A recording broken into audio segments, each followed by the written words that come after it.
Welcome to this week's newscast. I'm Diana. Welcome to this week's newscast. I'm Diana Longry. Thank you for tuning in. To help me with this week's news about Maplewood, Minnesota is my co-anchor, Mr. Kevin Berglund. Thank you, Mr. Berglund, for being here. Thanks for having me. Now, today we are going to continue with our report on the finance director's presentation to the Maplewood City Council in July of 2019. And the reason that this is important is because she is describing to the council the gap that they're going to have in the year 2020 between the extra revenue that they're going to collect from the 5% property tax increase and what their costs and expenses are going to be over and above the amount collected. Now, Mr. Berglund, you were here on our last newscast, and what were some of your first thoughts when you were looking at the numbers and the description of the gap? Maplewood, it seems like City Hall always has a famine of money, and yet they have this huge budget, and not only are they having another big property tax increase for residents and raising fees and taking on debt in different funds, but their partners, as they would call them in Ramsey County, has engineered in it, and they will tell you by formulas, which I don't think anybody really believes, how the value of property has just astronomically went up in the last years, so that not only are they going to take a big property tax increase, but they've jacked up and rigged the system so everybody's property is a lot of residential property, especially on the smaller houses, are having these big increases. So essentially, which I believe is not accurate in many cases, I believe that not only, and it's false, I believe that people are going to see more than a 5% increase. They could see, with these higher property values that they're assigning to their abode, they could see 10, 15% increases. City Hall is not in famine. They are having a feast, a waterfall gushing over. Well, before we get started with our Maplewood film footage on the presentation from the finance director, I do want to mention that, in a previous newscast, we had the film footage from the Ramsey County meeting where there was a presentation given by Ramsey County specifically identifying that in Maplewood, one, that the property valuations are just somewhere around -5 to 0 of where they were pre-depression. So that the property values, while they have been increasing, they haven't been increasing like some areas of the metro. And so Maplewood is barely above where the property values were before the Depression. So that's one point. And we'll show you that film footage here. So if you stratify that 1.84 billion residential recovery, and really take a look at it by municipality and planning districts, you can see in the red areas, North End, Payne-Phelan, Dayton's Bluff need double-digit increases to fully recover from that 2007 high point.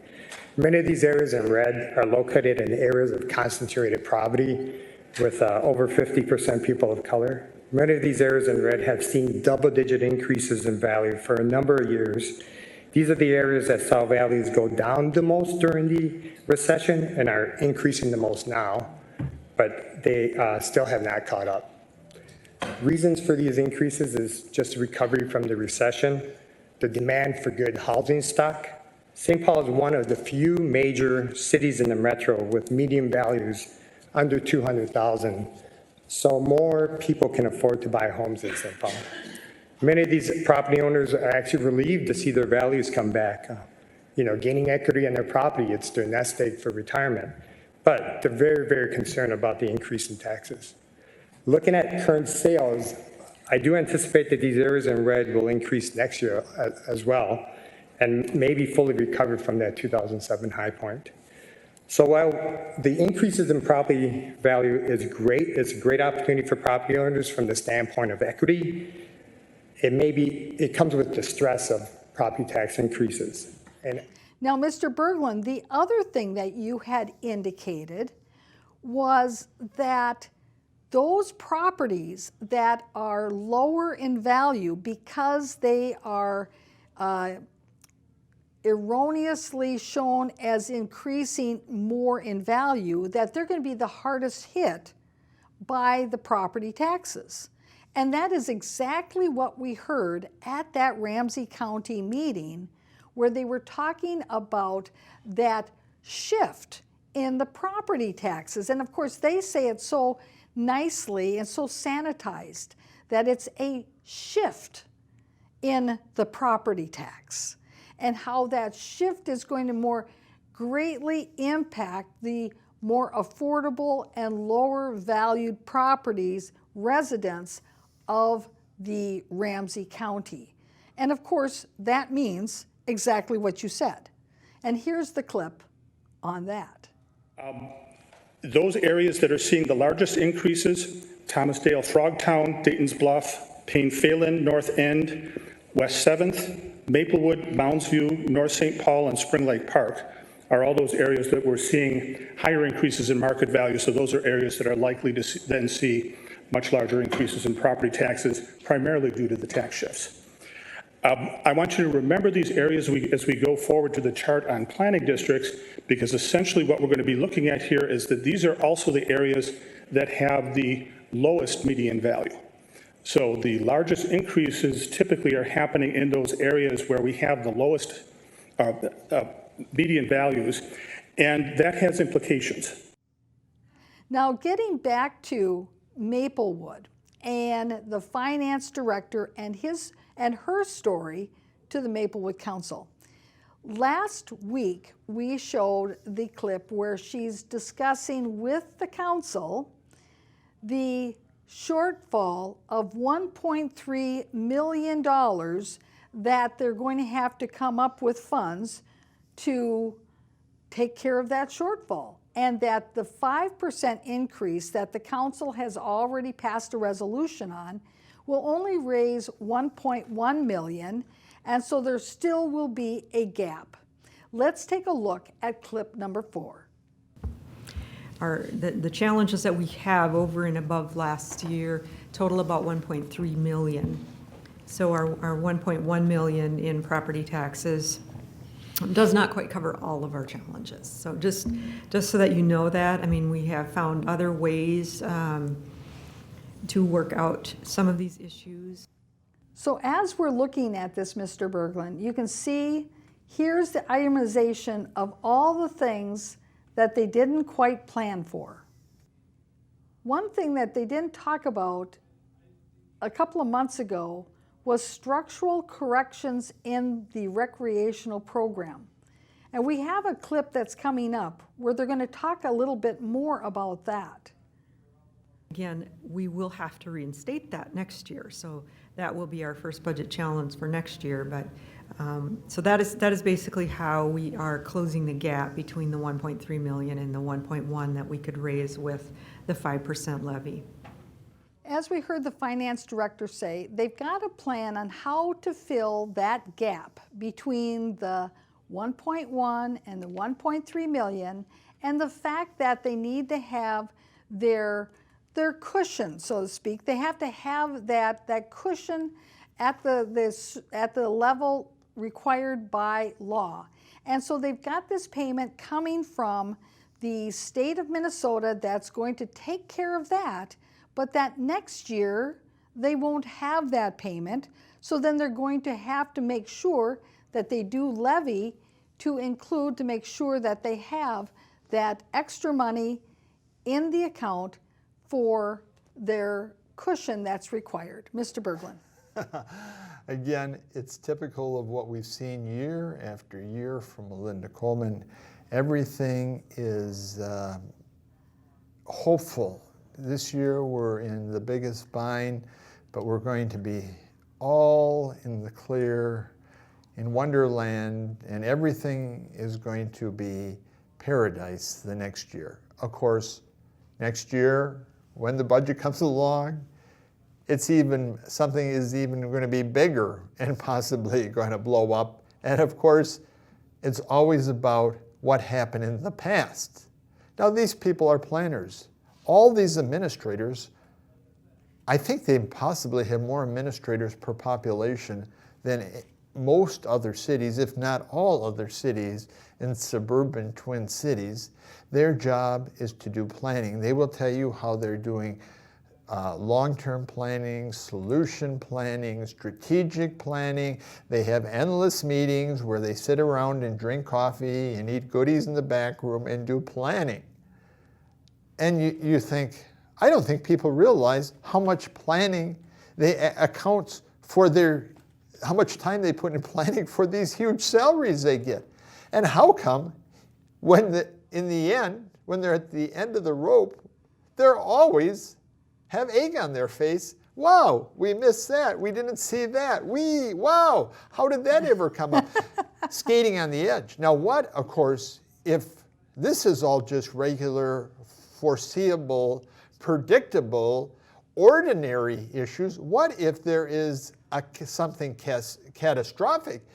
If they can't plan for normal, everyday, daily things that city experience, how are they ever going to meet the needs if something really significant comes up?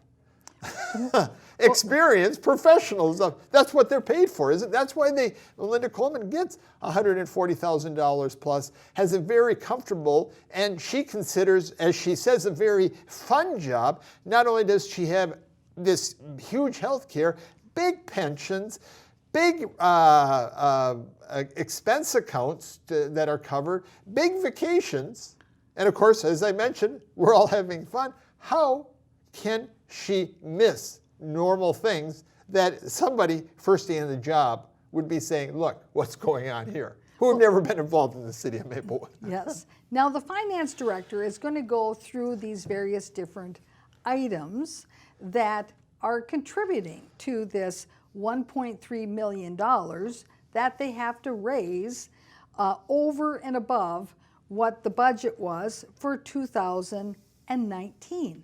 I mean, isn't that a lot of money for 1 year? $1.3 million increase in 1 year for a community of about 38,000 people? That seems like a lot of money to me. But let's listen to our next clip as we hear what these items are. Could walk through most of these. I will try to summarize it. Most of in fact, about 4%, close to 4%, is really payroll related. To begin with, we had a planned hiring of 2 police officers last year. We put them on in mid-year for a specific reason so that we could spread it over 2 fiscal years, spread the increase over 2 fiscal years.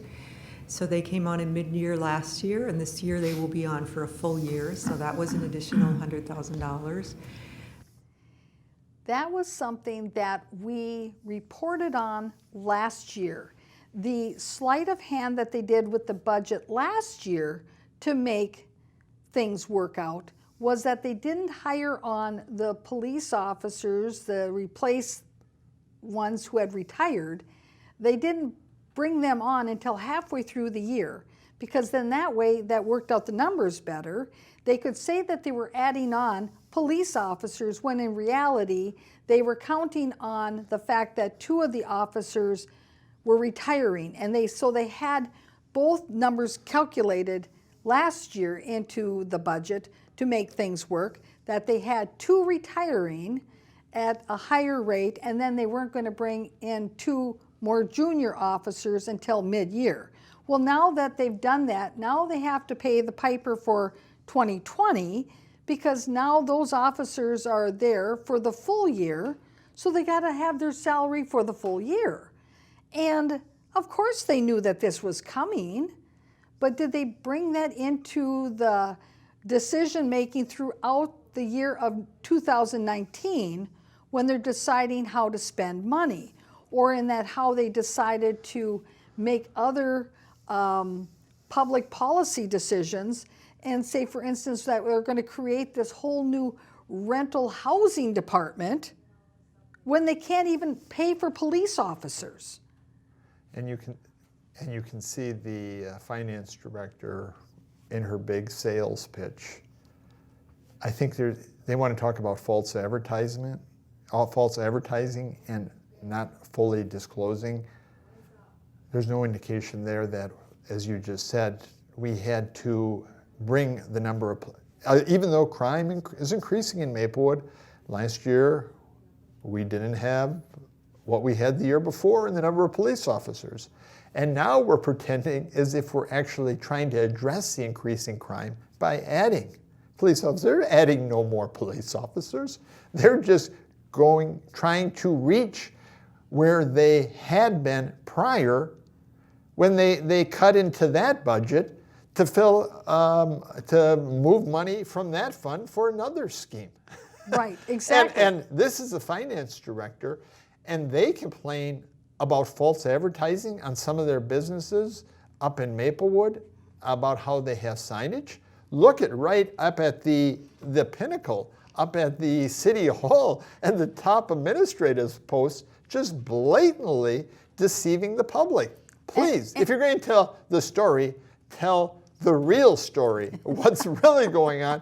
And maybe, why don't you apologize for making the residents have to endure increasing crime so that you could take and add, so you could have more fun up there and add another few $1,000s, Melinda Coleman, to your salaries and benefits. I don't know what her salary and benefits went up from one year to the next. You know, when you put it all together, I would suspect it's over $5,000. I was going to guess 10,000. And I'm being conservative. Well, let's see what the next slide produces.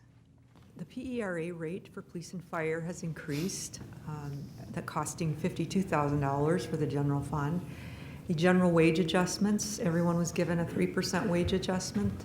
That approaches about $350,000. There are other payroll increases as well, increases in overtime, increases in some employees get step increases, not all.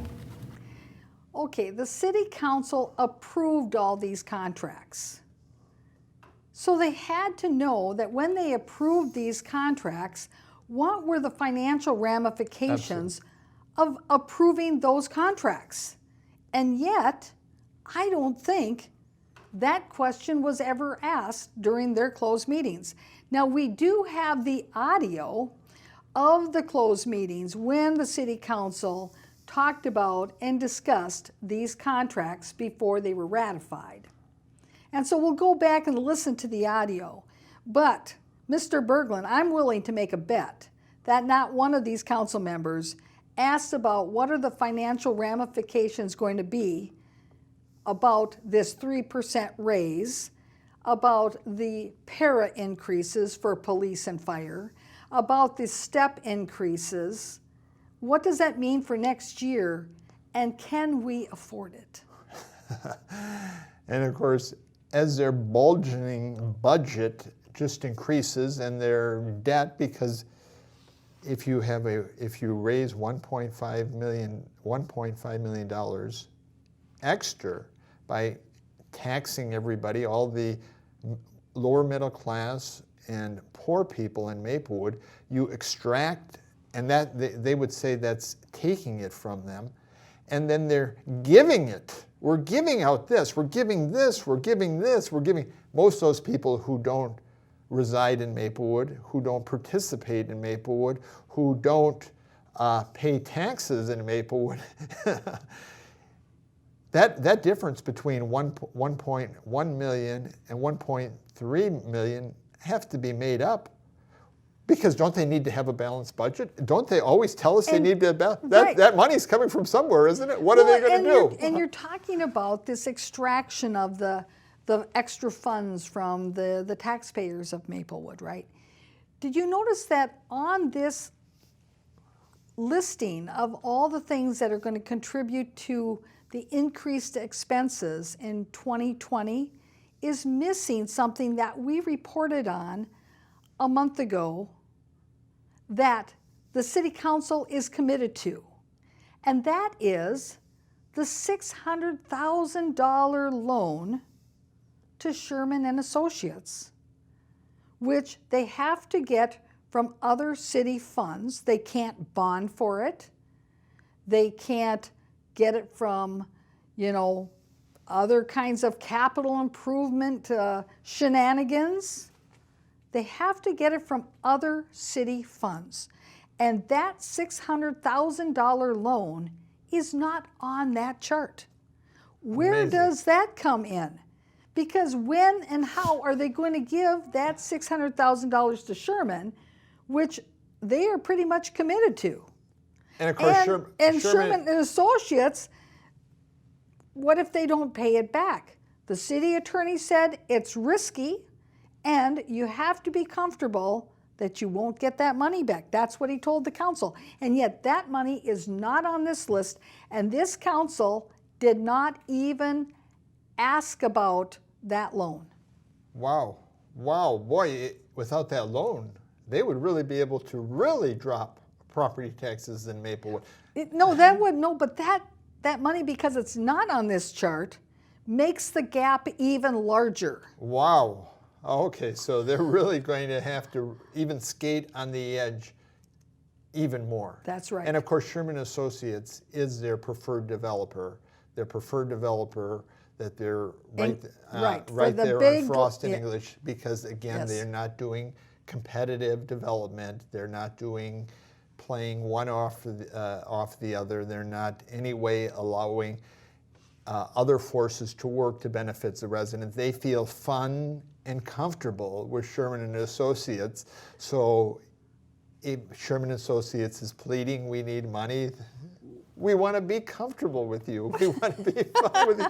Because again, it's not our money. We don't live in this city. We won't, and I'm thinking the administrators thought we won't bear the burden. We're doing what's best for the taxpayers and residents, but of course. Yuck, yuck, yuck, yuck, yuck. Okay, well, let's continue with our next clip. Increase our employee leave benefits reserve fund because of all the additional employees that were added last year, including the firefighters and police officers and a couple others. But the biggest part of it was the workers' compensation. That's what we didn't expect. So workers' compensation premiums went up last year. They went up another close to 150,000 this year. That's due to a number of different things. It's due to our experience mod rating, having a couple of tough years, but it's also due to the many new employees that were added, especially the firefighters who are rated at a very high rate. It's a very dangerous job. So that was something that was a little bit more difficult for us to incorporate into the normal payroll increases this year.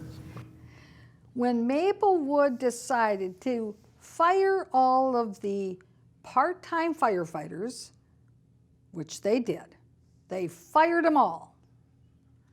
Then they went and hired all full-time guys and gals for the fire department.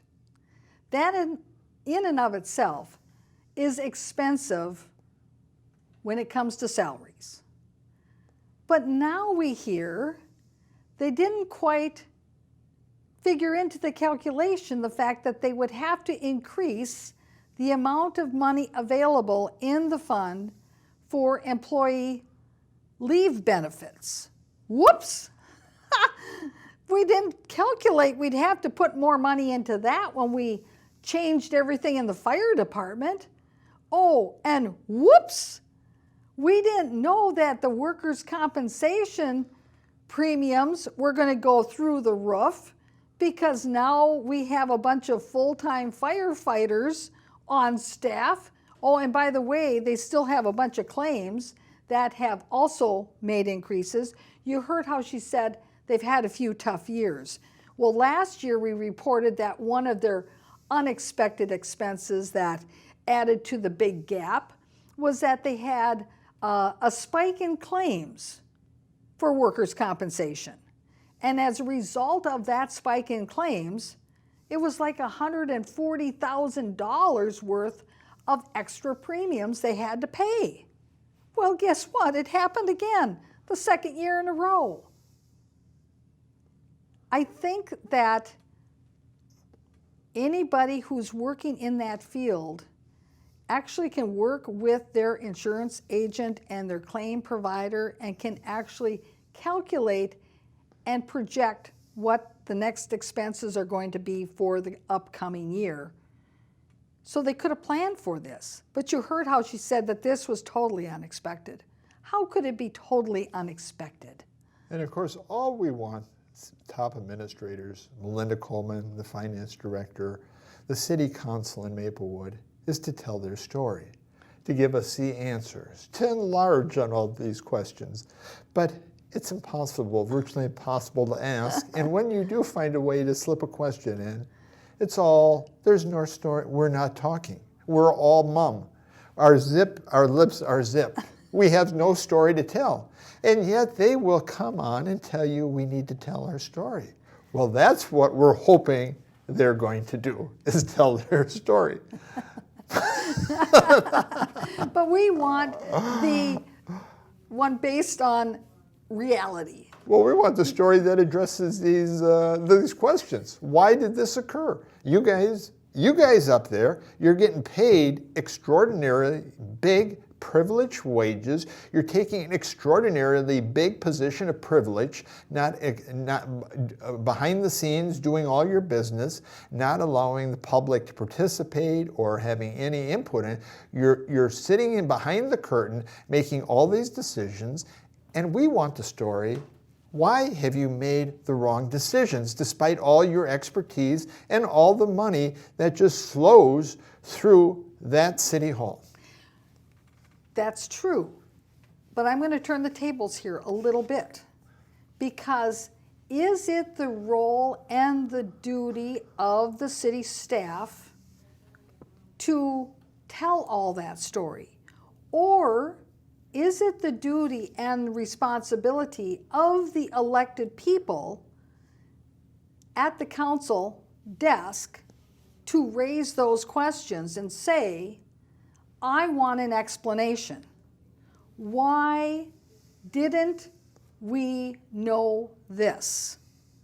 Who did you talk to understand something about the rates for this year? And of course, so whose responsibility is it to get that information out and be accountable? and of Is course, it the city staff?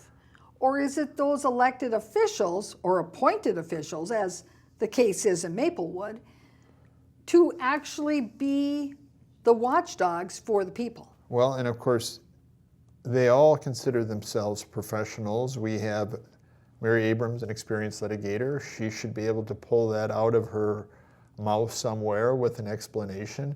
We have a former top administrator of 622 schools who was an advocate for equity. She should be able to articulate that. We have a former, he keeps telling us, a developer and business manager or agent of Health East. We have a PR guy from a big cleaning equipment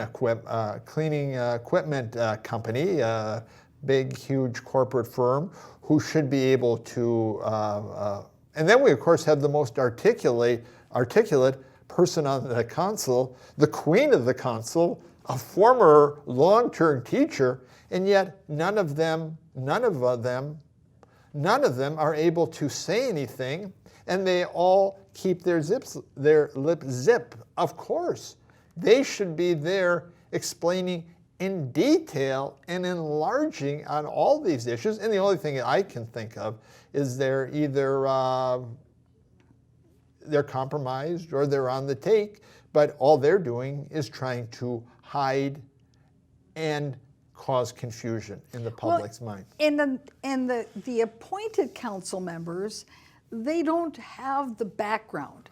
And so you've got, during the same council meeting or a later council meeting, you've got appointed council member Knutson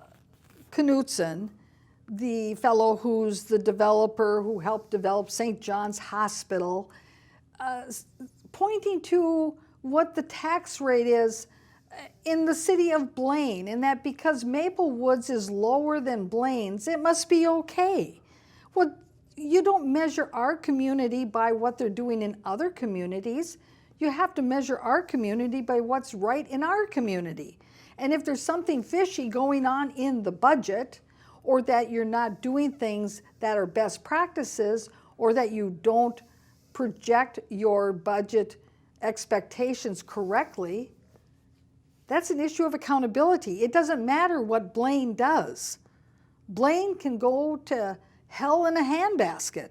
And it doesn't mean that because they do, that Maplewood can too. That's just not the way to look at things. Well, of course, and we're on the ends of the earth. Does anybody know in Maplewood what's going on in Blaine? So to just pull out some sort of random fact that has no context. Well, except that the staff gives them a chart that tells them how everybody else, those that are higher than Maplewood, does justify that Maplewood is doing A-OK. Because they're doing all these other high tax rates, you see. And of course, we have no knowledge on anything in Blaine, what the history of Blaine is, how the tax rates, what kind of budgets they have. But I know that at least William Knutson, the developer of St. John's or agent of St. John's, we know that that he's just not just plain Bill. That he keeps telling us how sophisticated he is and how he should be able to, one would only expect that William Knutson would be able to be, based upon all of his experience, be able to just of all these big deals, he should be able to, this shouldn't be a big complex knot for him. This should be a simple. And the thing is, why is he always trying to be the PR guy for the egg on the face of City Hall professional staff? And one can only think he must be in the bag. Of course, one way he could be in the bag is they gave him the position. He didn't have to run for the position. Even the lady, he gave the city council and the staff up at Maplewood gave him the public position on the city council over the woman who actually won the position, which the election department took away from her. In Ramsey County. Yeah, Ramsey County. Yes, that's right. Well, let's continue with our next clip. We had a couple of what I will call structural corrections. We had issues with the Recreation Programs Fund several years ago. It was put in, the recreation activities were put in a separate fund. I don't know why, but there was never any reserves put in that fund. So currently that fund is a $300,000 deficit. In addition to that, the levy that was established for it was $150,000 short of what was actually being expended. So we have to correct that this year. I planned on trying to make a correction in the last year. This is our very last deficit fund that we have to solve. But since there were conversations that were going on with the YMCA about what kind of model we were going to have for recreation, we held off on that last year in order to keep our levy increased down to a 3%. There's a lot packed into that. First of all, she says that this is the last deficit fund. That means that there were other deficit funds up at the city of Maplewood. Other deficit funds. That means they're in the negative, minus. Now this recreation fund, exactly what this is, I don't know. Is it related to the community center since they were in negotiations with the YMCA?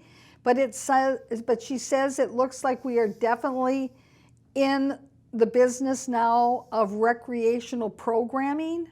What does that mean? Does that mean that the YMCA is backing out of some of their agreements with the city of Maplewood and that they're not going to do the recreational programming anymore like they were initially under contract to do? So are they pulling out of that, but then still going to keep all the revenue from the community center? You see, there's a lot going on there. And she says not only do they have this 200,000 having to do with this recreational fund that she has on her chart, she said that that did not account for that deficit fund, which only had $150,000 levied for it. And so that there's a whole of $150,000 remaining there yet in that deficit fund. So this doesn't sound good to me. I think your finance director in Maplewood is a used car salesperson, because it sure is as baffling, and you have no idea, because of the lack of context, what in the world she's actually talking about. Now, I assume the question is, why aren't the city council members, why aren't they engaging in a conversation to actually elucidate what's going on? Unless the conversation, of course, is going on in the back room. The conversation of what's really going on might be going back behind tightly locked doors and cameras back in the Maplewood room. Without cameras. Or, yeah, without cameras. I'm sorry.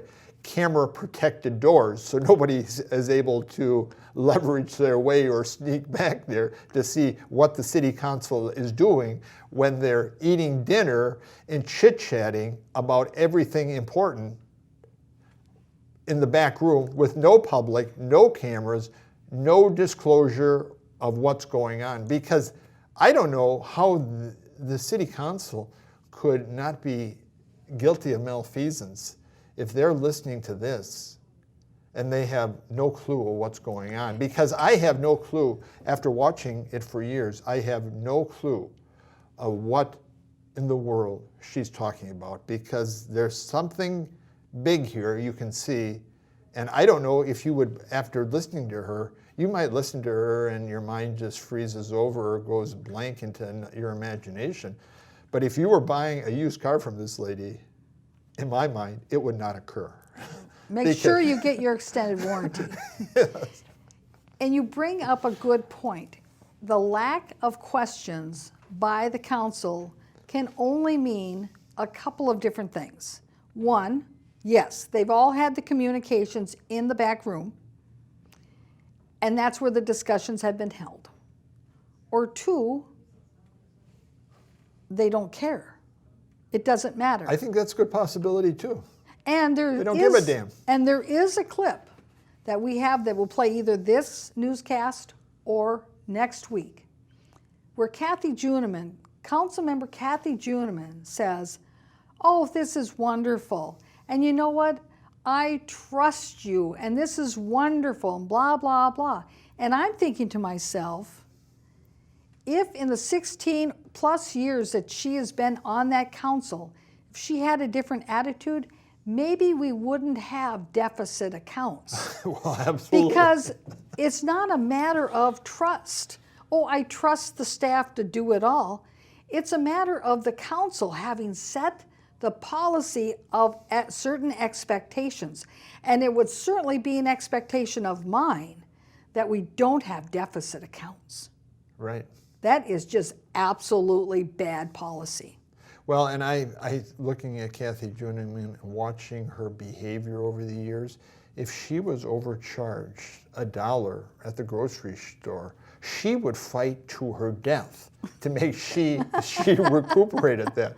And yet, when it comes to the dollar of all the public and the tax money, don't really care. Yeah. I just got another big whine to tell you about how my ego is so big, and I'm the queen of Maplewood. Well, let's continue with the presentation. Now that the city will be in the recreation business, so we will have to fix this structural problem, and that cost $200,000 in the levy. That does not erase the deficit that's in the general or in the recreation fund. We'll be moving all the recreation activities back into the general fund, but there will still be a $300,000 deficit that we will continue to try to find solutions for. But just fixing the levy, the structural problem in the levy the under levy was $200,000. And that didn't quite fix it all because we also need to establish a certain level of reserves because the general fund doesn't have enough reserves to absorb all of the need for the expenditures. So 50,000 of that 200 was for addition to reserves, and then the rest of it will have to be dealt with next year.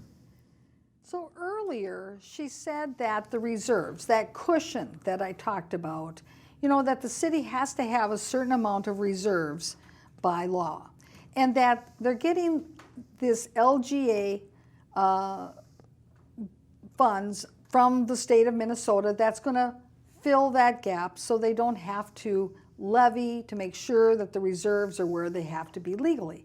Now here she says that there's not enough money in the reserves to cover the problem with the recreational deficit or the recreational account. And so then there was a lot of other discussion about $50,000 moving back and forth and moving that recreational funds from where it was back into the general budget. And I don't know. Mr. Berglund, you had indicated before that you were confused. Up until this point, I wasn't confused. Now, I'm confused. Right. What is going on here? Because it does sound like there's something wrong, because the previous slide, she said that the $300,000 deficit was covered by $150,000 levy. Now she says that that $300,000 deficit is going to carry forward and we still have it. So what happened to the $150,000 that was levied to cover part of it?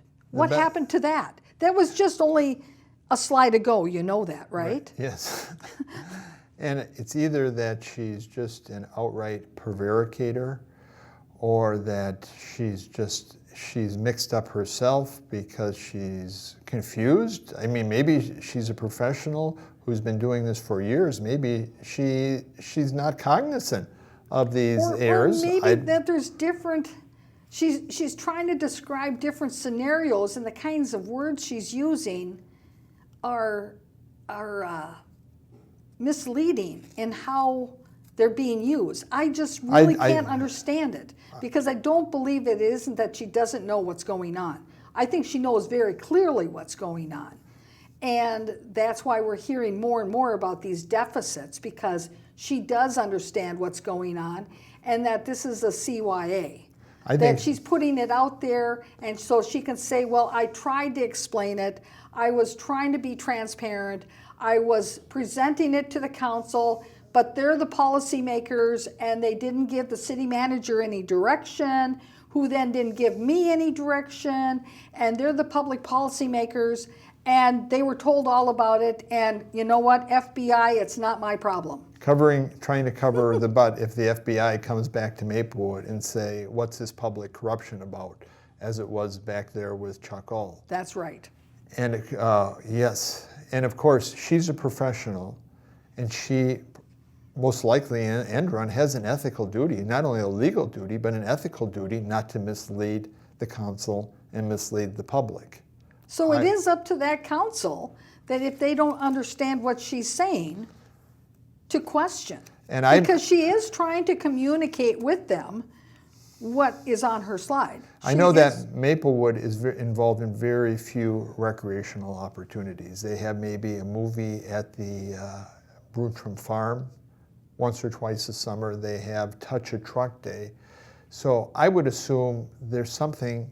This is all code language for something that every member of the council talks about. And I'm thinking maybe it goes back to the secret removal of Dwayne Deputy Dog Dewey Kaneko, because maybe there was a payoff because he was involved with recreational. There's something that she does not want to be forthright and explain, and yet everybody in the council seems to be comfortable with it.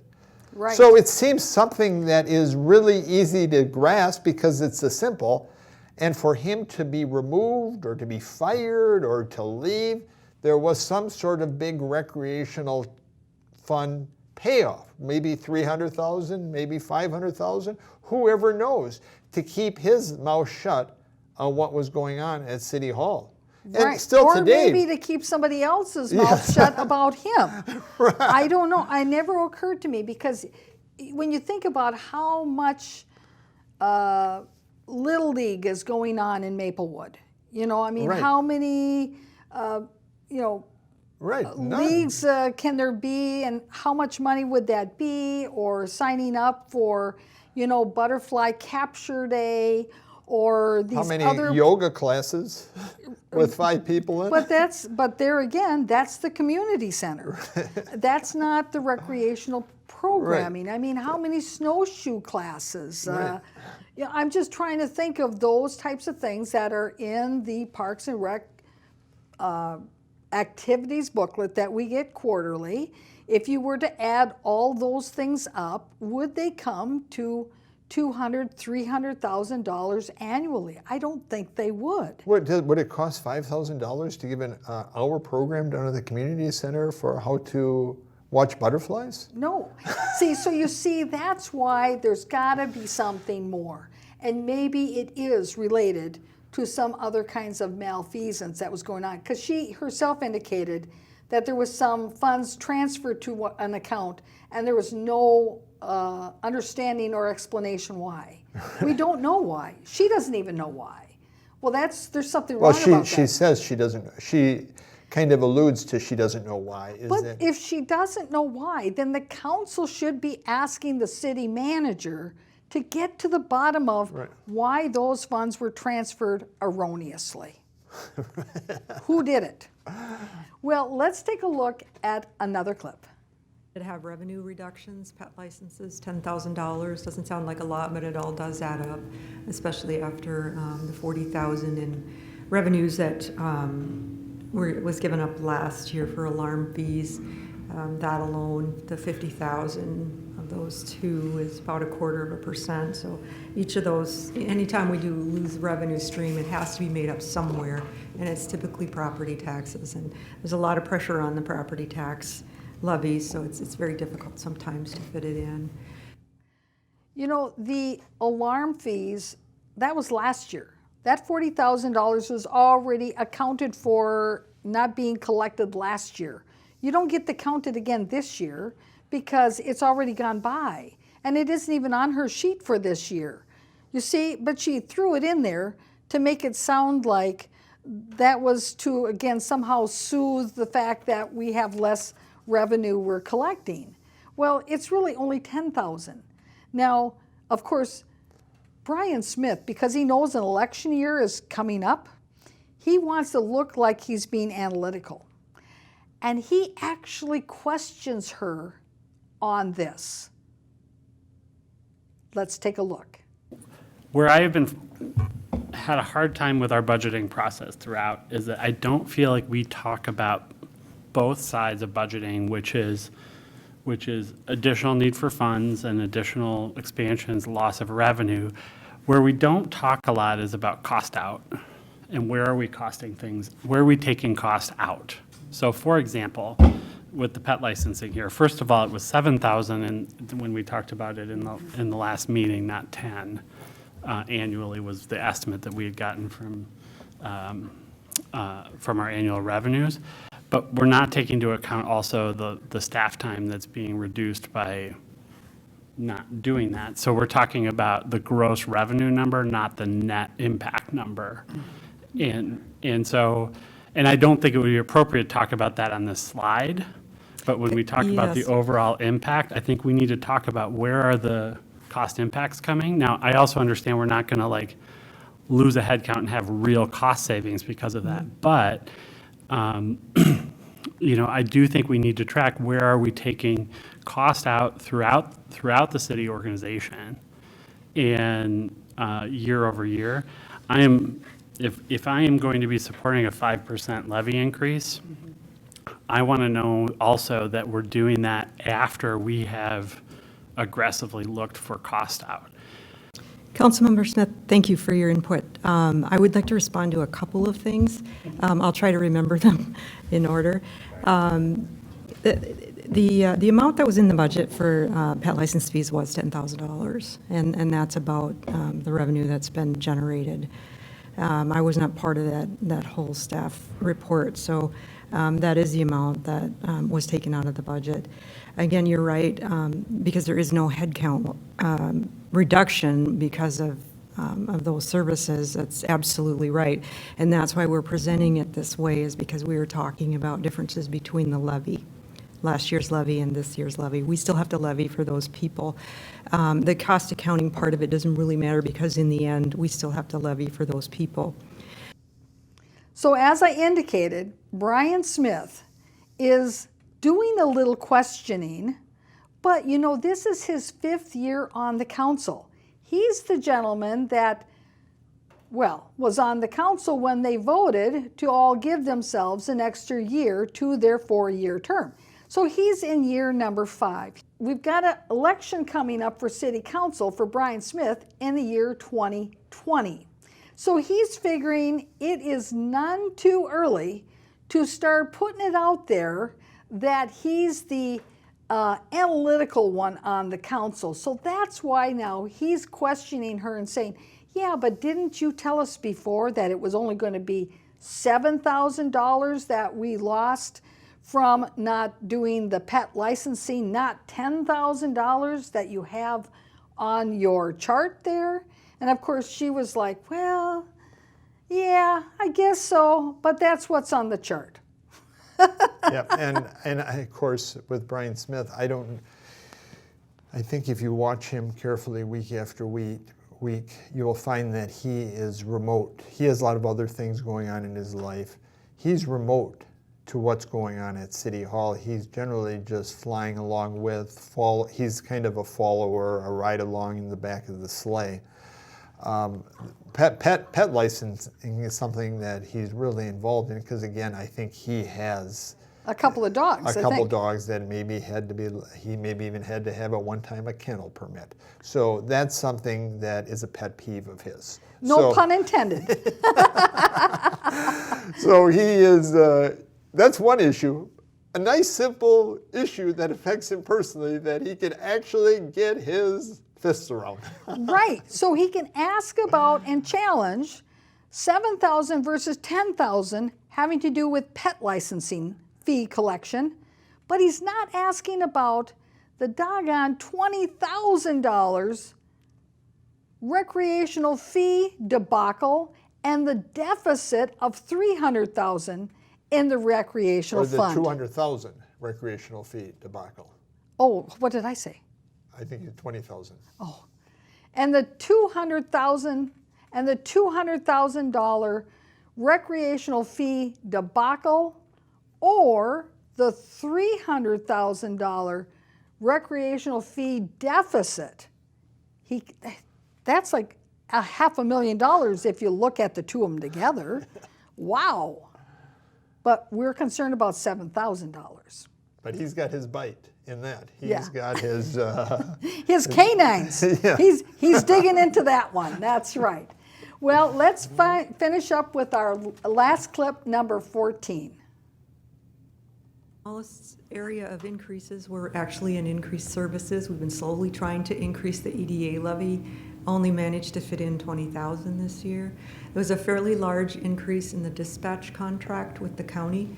The dispatching services were, it was much higher than this, but this is the amount, 60,000, that is hitting the general fund. And legal services are trending, considerably above what they were in prior years, and we had a different sort of legal services model. Shortly, the $20,000 is not a fee. It's not a service. It's what they want to add into the EDA so that they can do redevelopment. That's just a want-to-have thing. The attorney's fees, we've already covered that. And this is the first time that we've heard that Ramsey County has got a big increase in their dispatch contract with Maplewood. Oh yay, oh goody. Where's Victoria Reinhardt on that one? Well, we've come to the end of our program, Mr. Berglund. Thank you for being here. Thanks for having me. And viewers, thank you for tuning in to this week's newscast. We'll see you again next week. Bye-bye.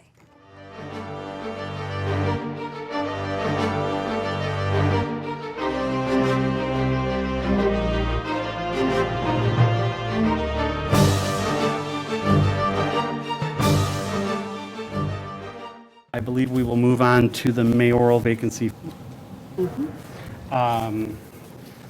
So for this process, we will begin by accepting nominations from the council. We'll have a discussion, meaning each person who's interested in being mayor will give some comments, a time for question and answer, and then we'll move on to making a decision. Fair enough? Excellent. Do we have a preference on, well, first we'll need to make nominations. And it is okay to nominate ourselves. I verified that. I'm going to nominate myself for the appointment of mayor. Excellent. And seconds are not needed here. And I will nominate myself for the appointment of mayor. Thanks, guys. You want to make it three of a kind? No. All right. Absolutely not. Excellent. Now I have to look at the attorney. What do we do next? Whatever you like. Well, we had 2 nominations, so, and I'm not the chair here, so how do we handle this, sir? Yeah, so we, Why don't we ask Do you Mr. have- Beatty? Well, I think unless there's more discussion, it's time to vote. now the question is how we want to handle voting. I think we should all three vote. If you are statutorily precluded for voting from yourself, you may want to consider another vote. So if we vote for each other, that cancels it out. Right, The only to. issue. right, it is. it Yeah. is. Let's do it this way. Let's go this way. If Mary Lee abstains, I'll abstain. If Mary Lee votes for me, I'll vote for Mary Lee. Okay. Brian, I'll vote for you. Mary Lee, I'd be happy to vote for you. Okay. Kathleen? It's gonna, You know, why do I sit with these people? Can anybody tell me? I vote for Mary Lee. Excellent. Okay. Thank you, Kathy. And we are not elected to make easy decisions. Well, So, you think I'd know that by now, wouldn't you? yeah. Congratulations, Mary Lee.